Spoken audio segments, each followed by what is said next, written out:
lights out, and we are racing in MotoGP in Indonesia. It's a really good start. Alex Marquez, absolutely unbelievable.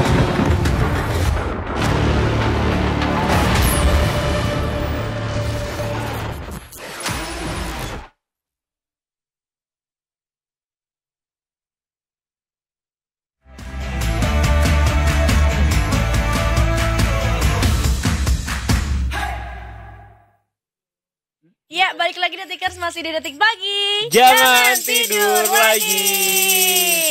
Kalau tadi sama Mas siapa namanya, Edi ya? Yoi. Mas Edi bener kan guys? Bener Mas Edi. Mas Edi tadi reporter Detik Bali, kita udah melihat venue alias lokasi alias TKP untuk penyelenggaraan nanti MotoGP di Mandalika. Betul. Nah, kalau sekarang di Detikers sepertinya kita pengen tahu lebih dalam ya tentang Pertamina Grand Prix of Indonesia 2024 yang memberikan dampak ekonomi besar untuk negara. Yes. Ya iyalah, kebayang gak sih Bar apa aja yang akan berputar roda ekonominya, minimal pasti ya tiket pesawat. Tiket pesawat. Terus Hotel pasti full book semuanya. merchandise. Wah, itu apalagi ya. Ya Dan kan? gue yakin orang yang kesana willing to pay untuk merchandise nggak cuma 1-2 lah ya. Bener. Dan bersedia mengeluarkan uang gak sedikit juga. Semuanya pasti bakal rame sih. Minimal jajan-jajan ya. Iya, makan-makan Indonesia makin terkenal lah. Bener. Ada di game juga. Oh iya. Masuk game tuh sekarang intinya sirkuitnya. Oh iya bener. Keren, kan? Gila bener. Keren. Gue kalau masih main sih pasti akan milih sirkuit Mandalika terus Iya, tuh ya. iya.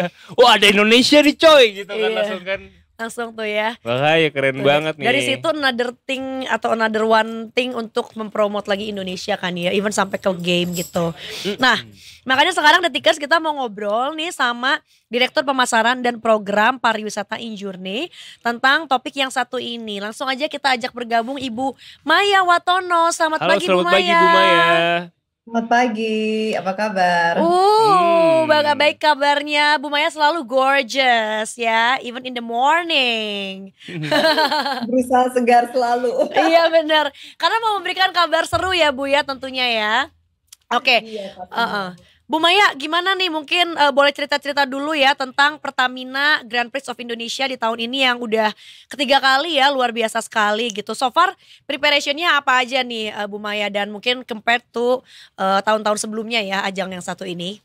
Iya, terima kasih. Ini kita benar-benar sudah menghitung hari nih. Kita kan Sabtu Minggu ini, weekend ini kita ada eventnya MotoGP di Sabtu dan Minggu. Hari ini ada Riders Parade di Mataram. Ada 12 Riders Parade di seluruh Mataram, bakal seru banget dan ini akan diliput di seluruh dunia. Jadi secara preparation sebenarnya kita udah 99% lah, almost 100%, karena sudah benar-benar riders juga sudah berdatangan, kita juga logistik sudah berdatangan, kargo dengan pesawat besar-besar, motor-motornya semua sudah berdatangan. Jadi basically preparation is all underway ya untuk race dan juga untuk side event yang tahun ini kita ada banyak sekali side event bersama race ini. Jadi mungkin perbedaannya dibanding tahun-tahun sebelumnya, kita ada 4 perbedaan yang mendasar tahun ini. Satu adalah kita melakukan perbaikan infrastruktur di seputar sirkuit dan juga aktivasi di seputar sirkuit. Jadi kita ada, ini mungkin ada kelihatan ya gambarnya, kita ada pengecatan ulang, tapi juga kita mau ada beberapa grandstand yang tahun-tahun sebelumnya panas banget ini kita kasih atap tahun ini.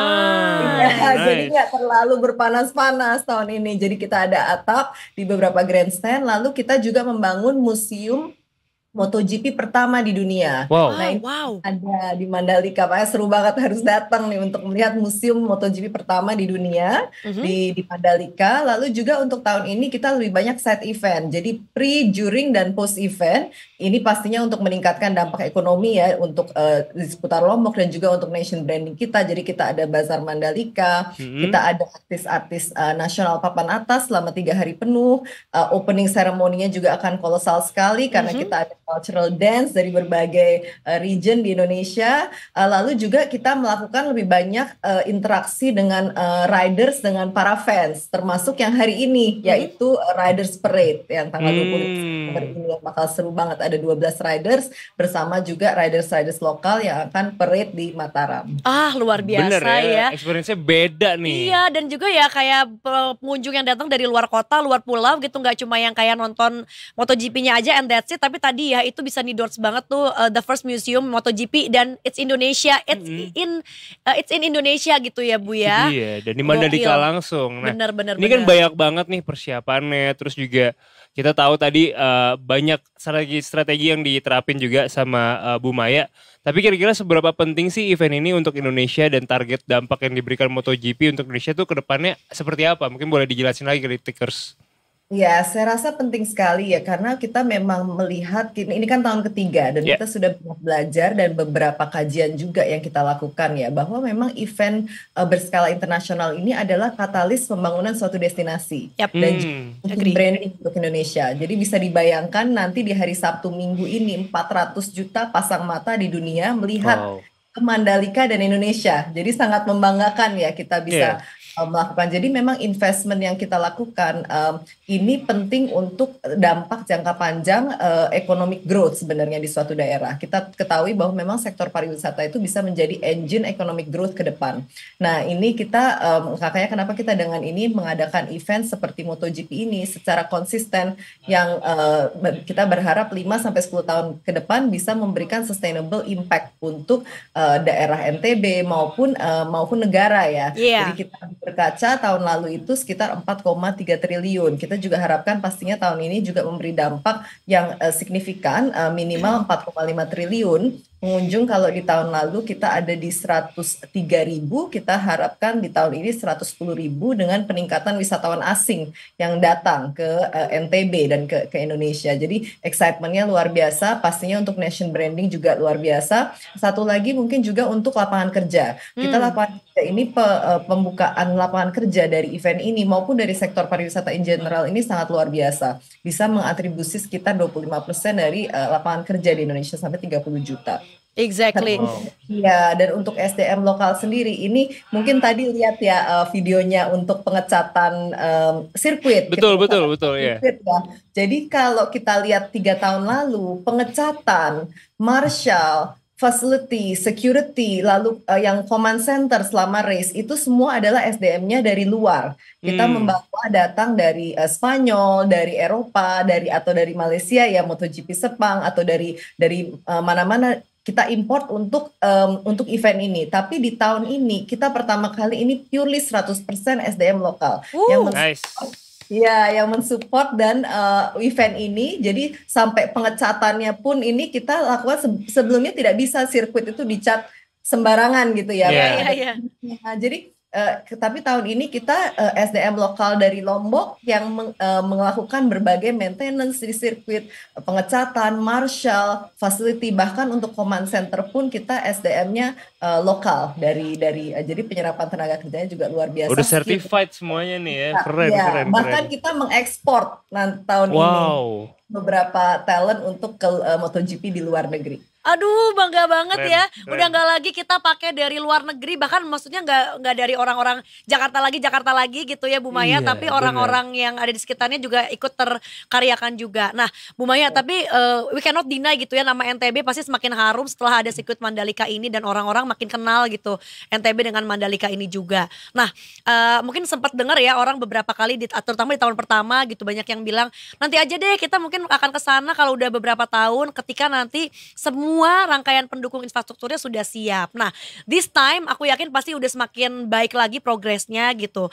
Nah, so far seperti apa nih Bu untuk dari Injourney sendiri persiapan kolaborasinya antar sektor untuk akhirnya bikin event ini semakin sempurna lagi, especially if it compared to the previous event ya Bu di 2 tahun sebelumnya. Iya, progresnya pastinya kita tahun ke tahun kita improve ya, cukup signifikan. Seperti tadi saya sampaikan juga infrastruktur sekeliling sirkuit ini kita perbaiki dari tahun ke tahun. Grandstand juga kita beri atap, lalu juga aktivasi di seputar sirkuit. Memang kalau kita bicara akomodasi dan connectivity ini sesuatu yang PR yang menurut saya memang harus jangka panjang dan ini konsep effort berbagai kementerian dan lembaga untuk memperbaiki ini di berbagai destinasi di Indonesia ya. Jadi memang tidak bisa semudah membalikan sebelah tangan hanya dengan event. Tapi event seperti ini sebenarnya adalah katalis untuk melakukan perubahan dari sisi connectivity. Dengan adanya event ini kita punya international connectivity ke Lombok. Jadi kita pembukaan konektivitas internasional dari sisi bandar udara, dari sisi airlines untuk dan maupun kargo ya untuk event ini. Lalu juga pastinya pembangunan akomodasi yang kita memang membangun akomodasi pastinya nggak bisa cepat ya, tapi Betul. kita lihat progresnya di Mandalika ini sudah sangat luar biasa, pembangunan investasi yang dilakukan untuk akomodasi, amenities maupun F&B. Kalau udah di Mandalika nih sekarang di Kuta Mandalika, di Kuta ini udah mulai penuh nih, F&B-nya mulai banyak sekali bermunculan dari sejak 3 tahun yang lalu, karena saya kebetulan udah join project ini kan dari 3 tahun yang lalu ya, jadi saya bisa lihat progresnya, betapa banyaknya F&B berkembang, UMKM juga. Jadi saya sangat senang sih melihat, dan kalau kita bisa keep ini sustainable effort, saya rasa pasti akan bisa jadi 3-5 tahun ke depan. Perfect ya. Mantap sekali ya. Tapi kalau dari Bu Maya sendiri nih kan tahun ketiga, ada target khusus nggak sih dari Bu Maya? Baik dari segi penontonnya atau multiplier effect yang lain mungkin. Dan atau kan mungkin dibeda-bedain gak sih Bu, kayak misalnya target penonton dalam negerinya termasuk yang kalau dari penonton-penonton yang dari luar negeri yang masuk ke Indonesia, atau sebetulnya whole total aja gitu yang diharapkan dari pengunjungnya. Iya, jadi betul metrik-metrik itu kita targetkan semua. Jadi pastinya pengunjung kita mengharapkan peningkatan. Yang tadinya 100.000 kita meningkat nggak terlalu signifikan, 110.000 mungkin di tahun ini. Tapi komposisi dari pengunjung asing yang kita tingkatkan. Jadi kita ingin peningkatan dan ini kita sudah melihat. Dan length of stay. Length of stay ini menarik.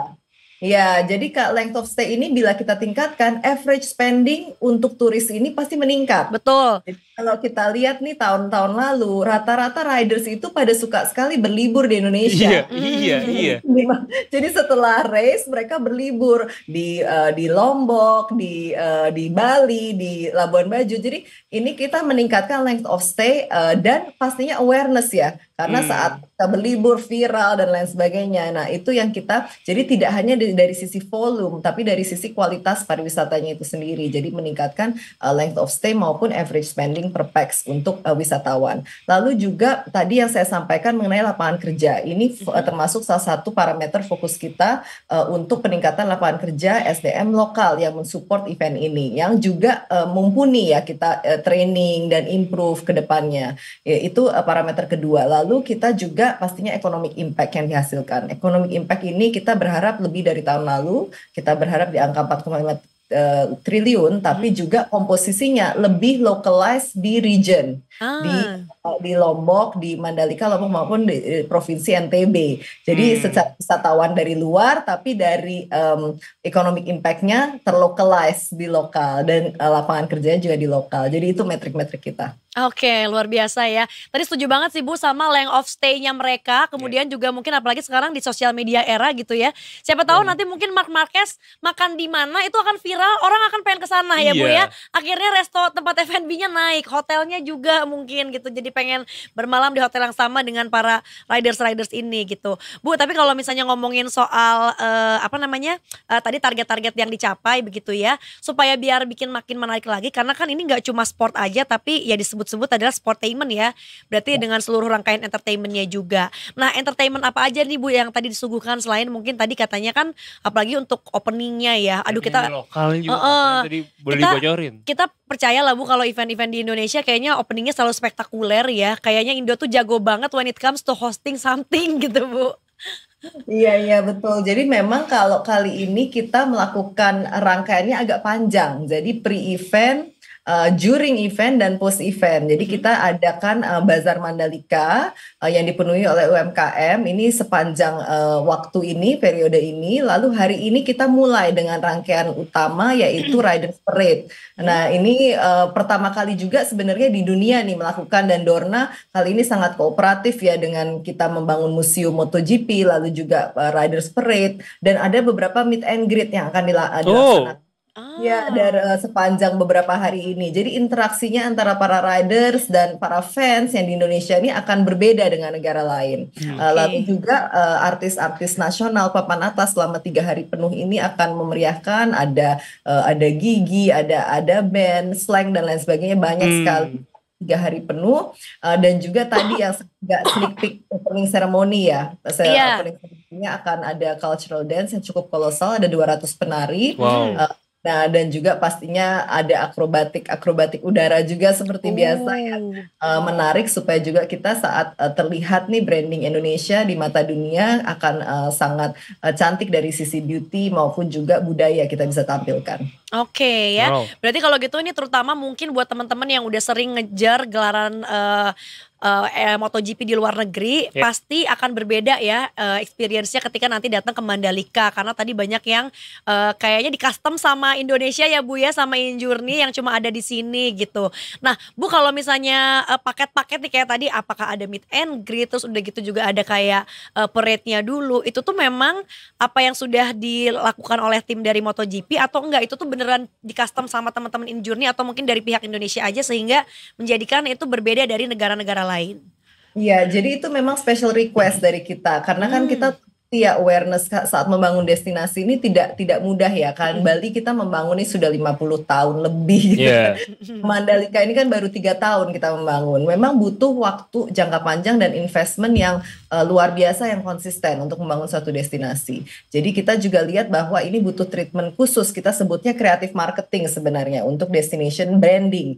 Nah, creative marketing yang kita salah satunya adalah bekerja sama dengan Dorna. Jadi yang di sekitar 1 bulan yang lalu kita ada meet and greet beberapa riders di Bali juga. Nah, itu juga menarik karena itu pertama kalinya di dunia diadakan meet and greet dengan riders MotoGP pre-race saat itu di Bali. Lalu yang kali ini juga Riders Parade ini special untuk Indonesia dan juga beberapa meet and greet oleh para riders dan juga ini interaksi-interaksi yang dilakukan termasuk museumnya itu juga pertama kali di dunia.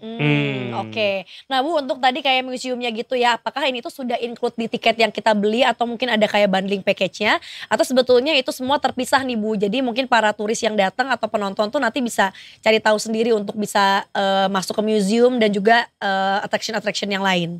Ya, jadi kita memang ini karena sirkuit ini kan kita ingin inklusif ya, inklusif seluruh masyarakat NTB maupun Indonesia dan juga pecinta otomotif di seluruh Indonesia. Saya juga encourage seluruh pecinta otomotif di Indonesia untuk datang nyoba sirkuitnya lah, lihat ini salah satu sirkuit terindah di dunia dan itu dinobatkan sebenarnya memang salah satu kita sirkuit terindah dari sisi landscape-nya ya, karena kita menghadap laut, tidak ada tuh sirkuit lain, makanya ridersnya suka agak distracted. Oh my god, mereka harus konsentrasi. Salfok nih, gue salfok nih gitu ya. Cantik banget sirkuitnya. Dan juga dari sisi kualitasnya ya, ini salah satu aspal terbaik di dunia. Jadi memang ini untuk para pecinta otomotif saya rasa sangat privilege ya, di Indonesia kita memiliki sirkuit ini dan juga kita ingin inklusif. Jadi memang dalam 3 hari ini para pengunjung bisa kemana-mana lah dan explore sirkuit ini karena kita ingin exposure untuk sirkuit ini dan inklusivitas. Oke, baiklah ya. Bu, mau ini dong bocoran kira-kira hotel-hotel di sekitar tuh kayak udah mulai sold out dan juga gimana nih Bu harganya, karena katanya ada yang jadi mahal apa segala macam atau sebetulnya masih wajar-wajar aja sih gitu. Ya, memang akomodasi ini isu ya, saya tidak bisa pungkiri juga karena memang tidak hanya di Mandalika tapi di berbagai destinasi yang sedang kita kembangkan. Yang lalu kan kita juga ada event di Danau Toba, ini juga akomodasi ini menjadi isu karena kekurangan akomodasi di Indonesia. Nah, pembangunan akomodasi ini kan memang tidak semudah itu, kita butuh investor. Kita butuh investment dan kita butuh tidak bisa secepat itu ya untuk membangun. Nah, menurut saya Mandalika ini sudah cenderung cukup relatif cepat karena kita lihat banyak sekali pertumbuhan villa-villa maupun hotel-hotel bintang 3, bintang 4 dan bahkan homestay untuk yang di-convert untuk event ini. Jadi menurut saya perkembangan cukup cepat. Tapi memang tidak bisa dipungkiri ya perkembangan kan ini kita bicara demand dan supply. Pastinya harga akan mahal saat supply-nya itu sedikit gitu. Jadi ini yang kita juga bekerja bekerja sama dengan pemerintah daerah dan kita menghimbau juga pemerintah daerah untuk meregulasi ini agar ke depan tidak kapok gitu supaya kita memang bisa mengcurb ceiling dari harga akomodasi yang ada di NTB dan di daerah Lombok dan Mandalika sekitar. Karena kalau enggak takutnya kan memang wisatawan datang agak kapok ya kalau Iya. terlalu mahal. Tapi ini kita bekerja sama dengan pemerintah daerah dan kita juga menghimbau seluruh pihak supaya juga harganya pastinya untuk event ini bisa meningkat. Itu sudah ini, tapi meningkat yang sewajarnya. Jadi Setuju. Betul. Karena kenaikan nggak mungkin, tidak dipungkiri nggak mungkin nggak terjadi ya. Tapi maksudnya kalau naiknya dalam jangka make sense-nya masih bisa ditolerir sih itu fine banget gitu ya. Reasonable lah ya pokoknya ya. Baik, terakhir dari Bu Maya nih kira-kira apa harapan Injernie dalam gelaran MotoGP tahun ini? Ya, kami berharap gelaran MotoGP ini pastinya tidak hanya sekedar event ya, tapi bisa memberi dampak yang luar biasa bagi negara. Dari sisi sektor pariwisata maupun juga dari sisi economic impact yang diberikan. Nah, kami juga berharap disupport dari semua masyarakat Indonesia ya, karena ini adalah event yang membanggakan untuk Indonesia. Tadi saya sampaikan 400 juta pasang mata akan menonton di hari Sabtu dan Minggu melihat Indonesia, kecantikan, keindahan Indonesia dan juga budaya yang bisa kita tampilkan. Saya juga berharap support dari seluruh teman-teman media untuk memviralkan hal-hal yang positif. Yoi, pasti benar Bu. Ini pastinya kan tidak ini ya, pastinya kalau kita pasti ada kekurangan lah, ini udah pasti ya, karena ini Indonesia kan kita baru belajar juga untuk membuat event skala internasional, membangun suatu destinasi, tapi kita butuh bantuan teman-teman media juga untuk memviralkan yang positif untuk Mandalika dan Indonesia. Setuju, apalagi ketika memviralkan suatu destinasi tempat pariwisata yang mana kita akan mengembangkan dan juga memutar roda perekonomiannya gitu ya. Bu, last but not least juga nih, ini mungkin personal opinion dari Ibu ya. Ibu kira-kira jagoin siapa? Maybe top 3 atau top 5-nya Ibu lah. Ayo dong. Ya, kalau aku udah pasti Marc Marquez Bu. Spill. Nih, soalnya kayak Marquez nih lagi on the rise. Wah, kan. gila Bu, apalagi kita lihat track recordnya ya. Kami berdua tuh sama-sama 93 Bu. Jadi we have something in common with Marquez Bu. Pendukung Marquez banget nih, ya. Banget. Nah, saya juga ini kan Marquez lagi bagus lagi on the rise, tapi nih di Mandalika ini Marquez so far belum berhasil mengkonker tikungan kita nih. Ini kan ketiga kali. Ya. Kalau flashback tahun-tahun sebelumnya Marquez tuh jatuh terus di tikungan tajam kita salah satu karena he's quite fast aggressive rider ya. Iya. Tikungan kita tuh ada beberapa yang sangat tajam dan belum berhasil mengkonker. Mungkin semoga tahun ini berhasil. Marquez juga sih, jangan jatuh lagi tahun ini kalau mudah-mudahan Marquez belajar ya Bu ya dari 2 tahun sebelumnya gitu ya. Jadi siapa Ibu kira-kira kalau menurut Ibu yang kira-kira ini namanya oke nih untuk di sirkuit Mandalika? Kalau ini saya rasa sih Marquez kita coba deh, kita rute Marquez dan mungkin Peko ya. Peko Bagnaia. Oke, kita lihat ya Bagnaia seperti apa nanti. Ibu kalau gitu terima kasih banyak ya. Ini juga tadi kami dapat info dari reporter kami kalau tiket masih available, tapi memang yang VIP-nya langsung ludes ya Bu katanya ya. Iya, yang VIP-nya langsung ludes, tapi grandstand masih available dan sekarang kan sudah ada atap ya, jadi nggak terlalu santai panas. aja. Aman betul. ya, jadi bisa langsung tuh teman-teman Detikers bisa langsung dibeli sekarang juga ya. Betul sekali ya. Terima kasih banyak Ibu Maya untuk ngobrol-ngobrolnya ya. Terima kasih Senang banyak, Bu sekali Maya. bahwa Mandalika ini terus berprogres dan juga semakin keren, semakin terdengar, tergaung namanya juga. Jadi kita kita dukung sukseskan untuk ajang gelaran Pertamina Grand Prix of Indonesia 2024. Terima kasih Bu Maya. Terima kasih Bu Maya, sukses. Dari Injernie, sampai berjumpa kembali.